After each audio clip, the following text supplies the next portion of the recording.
Peggy 18.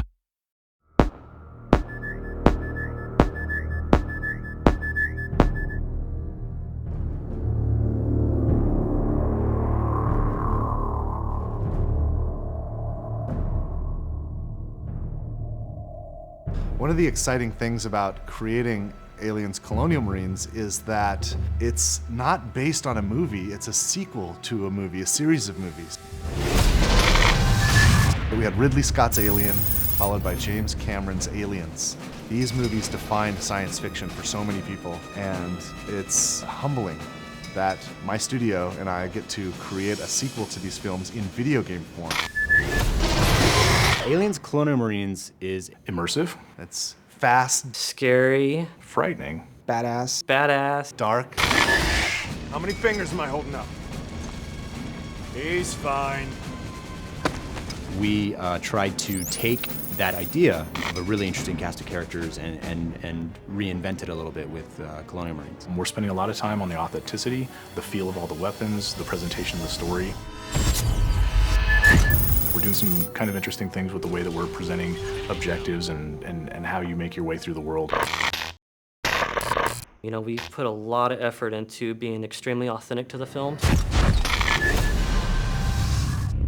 We're trying to be very much within canon, and we know that a lot of the hardcore fans take this very seriously. In the past, we've gotten some feedback on screenshots or on some of the news release, and we take that stuff very, very seriously. We've made changes to the game to make sure that this is what the fans really, really want, and it actually hits the expectations that everyone has. Well, for one, I think one of the similarities that you would find between Cameron's Aliens and where we are with the game is really in sort of look and feel, tone of the game. It has what you would think as if Cameron was directing himself, and at least that's our hope, is that you feel like the cinematography feels correct, you feel like the look and feel of the weapons, the way the aliens move, is something that maybe he would have done if he was directing a game like this. So we want to present something that's as compelling and detailed and beautiful and exciting as the films, but in an interactive experience. So I feel really fortunate to have had the chance to have met with Ridley Scott.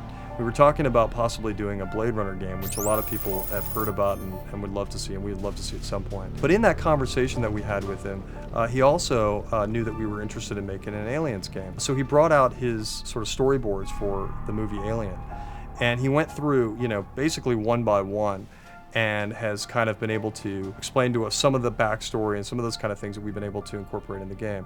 And it was just an invaluable experience to be able to meet him and kind of get a perspective on what it is to have, what he originally meant to do with some of the aliens and that kind of thing. So that was really exciting. The environments in the game are obviously based on the ones from the movie. It takes place after the events of Aliens, the movie. So you're going to see 17 weeks of change. You're going to see what happened when the atmospheric processor exploded.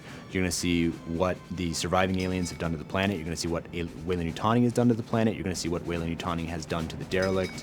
You're definitely going to see what happened in the 17 weeks since the events in Aliens, the film. If you enjoyed the films, you'll get double satisfaction from it because of all the connections that stays true to the canon. It's got a very strong story, it's got great action, it's got an interesting enemy, it's got interesting environments, it'll make you shit your pants from time to time. The Aliens universe is just cool. You're Aliens Marines and you've got this badass arsenal, awesome armor and gear, and you get to go kick ass. We're Aliens fans, and we've taken the risk to tell the story of what happens next. These aliens are gnarly. Like, Colonial Marines are badasses. They can handle anything, right? Except for this.